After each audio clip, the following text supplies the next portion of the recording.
Hey guys, ಎಲ್ಲರಿಗೂ ನಮಸ್ಕಾರ. ಇವತ್ತಿನ ಈ ಒಂದು ವಿಡಿಯೋದಲ್ಲಿ ಪ್ರಿವಿಯಸ್ ಇಯರ್ ಎಕ್ಸಾಮ್ಗಳಲ್ಲಿ ಕೇಳಿದ ಸಾಮಾನ್ಯ ಕನ್ನಡ ಈ ಒಂದು ವಿಷಯದ ಮೇಲಿನ ಪ್ರಶ್ನೋತ್ತರಗಳನ್ನು ನಾವಿಲ್ಲಿ ಚರ್ಚೆ ಮಾಡುವ. ಸೊ ಈ ಒಂದು ಪ್ರಶ್ನೆಗಳು ಮುಂಬರುವ ಎಲ್ಲ ಒಂದು ಸ್ಪರ್ಧಾತ್ಮಕ ಪರೀಕ್ಷೆಗಳಿಗೆ ರಿಪೀಟ್ ಆಗುವ ಸಾಧ್ಯತೆ ಇರುತ್ತೆ. ಸೊ ಇವು mainly village administrative officer, PDO, FDA, SDA, group C ಹಾಗೂ ಇನ್ನಿತರ ಪರೀಕ್ಷೆಗಳಿಗೆ ಉಪಯುಕ್ತ. ಸೊ ಇಲ್ಲಿ ಮೊದಲ ಕ್ವೆಶ್ಚನ್ ನೋಡ್ಬೋದು. ಮಗು ಕುಣಿಯುತ್ತಾ ಬೀದಿಗೆ ಹೋಯಿತು. ಇಲ್ಲಿ ಕುಣಿಯುತ್ತಾ ಎಂಬುದು ಡ್ಯಾಶ್ ಪದ. ಕುಣಿಯುತ್ತಾ ಇಲ್ಲಿ ಏನಾಗುತ್ತೆ? ಇದು ಕುಣಿಯುತ್ತಾ ನಮಗೆ ಇದು ನೋಡಲಿಕ್ಕೆ ಕ್ರಿಯಾಪದ ಅನಿಸುತ್ತೆ.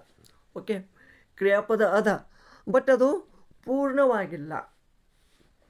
ಓಕೆ, ಅಂದರೆ ಕುಣಿಯುತ್ತಾ ಅಂದರೆ ಇಲ್ಲಿ ಅರ್ಥವನ್ನು ಅಂದರೆ ಅರ್ಥ ಪೂರ್ಣಗೊಳ್ಳದೆ ಇನ್ನೊಂದು ಕ್ರಿಯಾಪದವನ್ನು ಅಪೇಕ್ಷಿಸುವ ಒಂದು ಕೃದಂತ ಕ್ರಿಯಾರೂಪವೇ ಸಾಪೇಕ್ಷ ಕ್ರಿಯಾಪದ.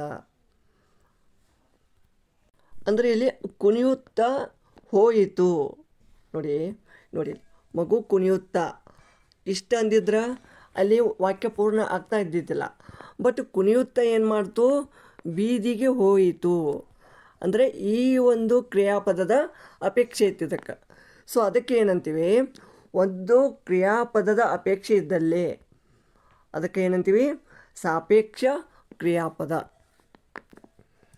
FDA 2015 ಕೇಳಿದ ಕ್ವಶನ್. ನೀವು ಬುದ್ಧಿವಂತರಾಗಿ ಬಾಳಿ.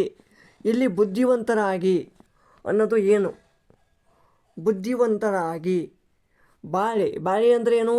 ಇದು ಕ್ರಿಯಾಪದ. ಹೇಗೆ ಬಾಳಿ? ಬುದ್ಧಿವಂತರಾಗಿ ಬಾಳಿ. ಸೊ ಬಾಳಿ ಎಂಬ ಕ್ರಿಯೆಯ ಶೈಲಿ ಅಥವಾ ಸ್ವಭಾವವನ್ನು ಇದು ವರ್ಣನೆ ಮಾಡ್ತದೆ. ಅದಕ್ಕೆ ಇದು ಏನಾಗ್ತದೆ? ಇಲ್ಲಿ ಕ್ರಿಯಾವಿಶೇಷಣ. ಓಕೆ, ನೆಕ್ಸ್ಟ್ ನೋಡಿ. ಅಂಥದ್ದು ಎಂಬ ಪದ ಡ್ಯಾಶ್ ವಾಚಕ. ಅಂಥದ್ದು ಇಂಥದ್ದು ಅಂತೀವಲ್ಲ, ಅಂದರೆ ವಸ್ತುವಿನ ರೀತಿ ಅಥವಾ ಗುಣ ಸ್ವಭಾವವನ್ನು ಸೂಚಿಸುವ ಪದಗಳು ಅವೇನಾಗ್ತವ? ಪ್ರಕಾರವಾಚಕಗಳು. ಟೈಪ್ಸ್ ಅಂದರೆ ಅದು ಆ ಟೈಪ ಈ ಟೈಪ. ನೋಡಿ, ಅಂಥದ್ದು ಅಥವಾ ಇಂಥದ್ದು ಇವೆಲ್ಲ ಏನಾಗ್ತವ? ಪ್ರಕಾರವಾಚಕ. ನೆಕ್ಸ್ಟ್ ಏನದವ? ಕನ್ನಡ ಮೂಲದ್ದು ಅಲ್ಲದ ಶಬ್ದವನ್ನು ಗುರುತಿಸಿ.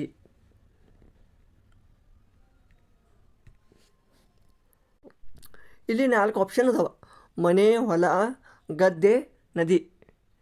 ಈ ಕೊಟ್ಟಂಥ ಆಪ್ಷನ್ಗಳಲ್ಲೇ ಮನೆ, ಹೊಲ, ಗದ್ದೆ ಇವೆಲ್ಲ ಏನದವಪ್ಪ? ದೇಶ ಪದಗಳು ಅಥವಾ ಕನ್ನಡ ಪದಗಳು. ಇವೆಲ್ಲ ಕನ್ನಡ. ಇವೆಲ್ಲ ಇದು ಎಲ್ಲ ಕನ್ನಡ ಇವು. ಬಟ್ ನದಿ ಎಂಬುದು ಏನಿದು? ನದಿ ಎಂಬುದು ಇದು ಸಂಸ್ಕೃತ ಪದ. ಸಂಸ್ಕೃತ ಪದ. ನೆಕ್ಸ್ಟ್ ಹೀರು, ಬೀದಿ, ಸಾರು, ಕಾರು.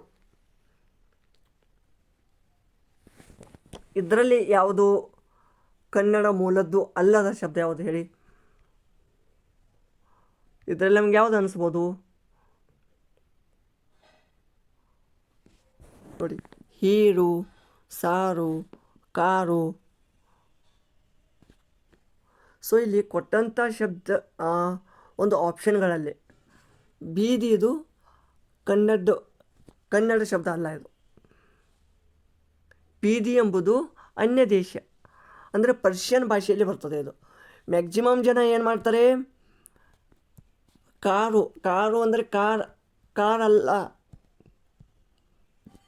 ಸೊ ಕಾರು ಅಂದರೆ ಬೇರೆ ಅರ್ಥ ಆಗತ್ತೆ.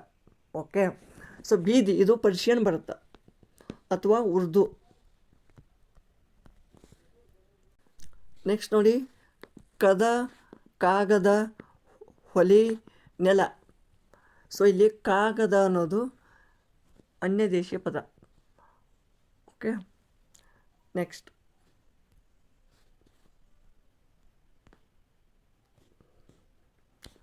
ಮೆಲ್ಲಗೆ ಸುಮ್ಮನೆ, ಬದಲು, ಕಲ್ಲು. ಸೊ ಇದರಲ್ಲಿ ಬದಲು ಎನ್ನುವುದು ಇದು ಅರೇಬಿಕ್ ಅಲ್ಲ, just a minute.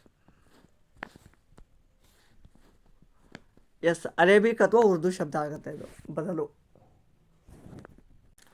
So next question ನೋಡಿ, ಇಲ್ಲಿ ಪರ್ವ ಎಂದರೆ ಏನು? ಸೊ ಪರ್ವ ಅಂದರೆ ಪರ್ವ ಅಥವಾ ಜಾತ್ರೆ ಅಥವಾ ಉತ್ಸವ. ಸೊ ಇದು ಸಮಾನಾರ್ಥಕ ಪದ. ನೆಕ್ಸ್ಟ್ ಇದೇನು ಬರುತ್ತಾ? ಪರುಮೆ ಎಂದರೆ ಅಥವಾ ಪಳುಮೆ, ನೀವು ಹೇಗೆ ಉಚ್ಚಾರ ಮಾಡ್ತೀರ ನೋಡಿ, ಅಥವಾ ಪಟ್ಟುಮ. ಸೊ ಇದಕ್ಕೆ ಪಟ್ಟುಮ ಅಥವಾ ಶಟ್ಟದ ಅಥವಾ ದುಂಬಿ, ಸಿಂಪಲಾಗಿ ಹೇಳ್ಬೇಕಂದ್ರೆ ದುಂಬಿ. ನೆಕ್ಸ್ಟ್ ನವನೀತ ಅಂದರೆ ಬೆಣ್ಣೆ. ನವನೀತ ಅಂದರೆ ಬೆಣ್ಣೆ ಆಗತ್ತೆ.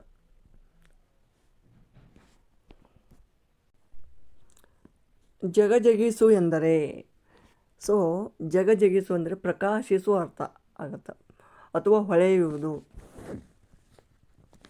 ನೆಕ್ಸ್ಟ್ ಮುನ್ನೀರು.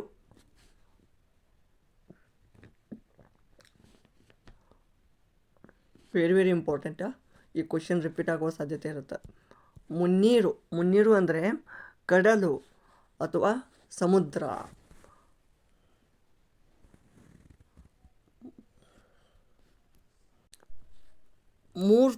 ಮೂರ್ತ ಎಂದರೆ ಆಕಾರವಿರುವ, ನಿರ್ದಿಷ್ಟ ರೂಪ, ಆಕಾರ ಹೊಂದಿರುವ ಒಂದು ವಸ್ತು. ಮೃಷೆ ವೆರಿ ಇಂಪಾರ್ಟೆಂಟ್. ಮೃಷೆ ಅಂದರೆ ಸುಳ್ಳು, ಅಸತ್ಯ. ವಜ್ರಧರ ಎಂದರೆ ಅಂದರೆ ವಜ್ರವನ್ನು ಧರಿಸಿದ ದೇವ. ವಜ್ರಾಯುಧವನ್ನು ಧರಿಸಿದ ದೇವ ಯಾರು? ಇಂದ್ರ. ನೆಕ್ಸ್ಟ್ ಶೀಬಿಕೆ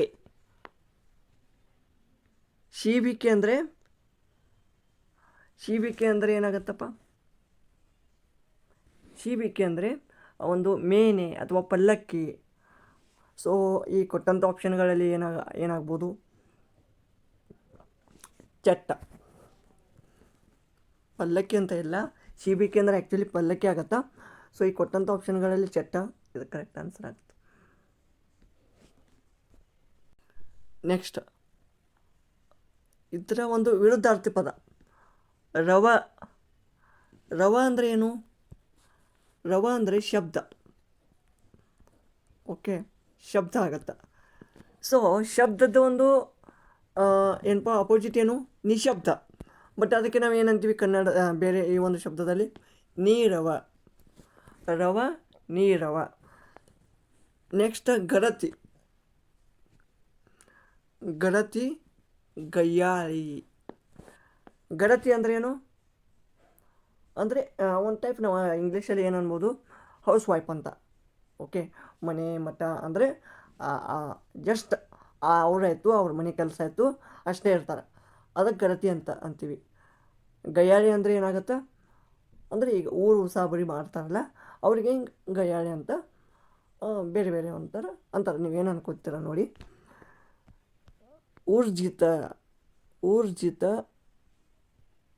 ಇಲ್ಲಿ ಏನಾಗುತ್ತೆ ಅರ್ಥ? ಊರ್ಜಿತ, ಅನೂರ್ಜಿತ. ಸ್ಥಾಪಕ, ಭಂಜಕ. ಅಂದ್ರೇನು? ನಾಶಪಡಿಸುವವನು. ಓಕೆ, ಸೊ ಇವಿಷ್ಟು ಒಂದು ಇಂಪಾರ್ಟೆಂಟ್ ಕ್ವೆಶ್ಚನ್ಗಳಾಗಿದ್ದು, ಮುಂದಿನ ಸೆಷನಲ್ಲಿ ಇನ್ನಷ್ಟು ಕ್ವೆಶ್ಚನ್ಗಳನ್ನು ಚರ್ಚೆ ಮಾಡುವ. ಇದೇ ರೀತಿ ಇಂಗ್ಲೀಷ್ ಮಾಡೋಣ. ಆಮೇಲೆ ಇದು ಕಂಪ್ಯೂಟರ್ ನಾಲೆಜ್ ಮೇಲೆ ಪ್ರಿವಿಯಸ್ ಇಯರ್ ಕ್ವೆಶ್ಚನ್ ಪೇಪರ್ಸ್ಗಳನ್ನು ಮ್ಯಾಕ್ಸಿಮಮ್ ಆಗಿ ಎಷ್ಟಾಗುತ್ತೋ ಅಷ್ಟು ಸಾಲ್ವ್ ಮಾಡೋಣ. ಸೊ ಈ ಒಂದು ವಿಡಿಯೋ ಇಷ್ಟವಾದಲ್ಲಿ ಲೈಕ್ ಮಾಡಿ. ಸೊ ಇದೇ ರೀತಿ ಒಂದು ವಿಡಿಯೋಗಳು ಬೇಕಾದಲ್ಲಿ ದಯವಿಟ್ಟು ನಮ್ಮ ಚಾನಲನ್ನು ಸಬ್ಸ್ಕ್ರೈಬ್ ಮಾಡ್ಕೊಳ್ಳಿ. ಧನ್ಯವಾದಗಳು.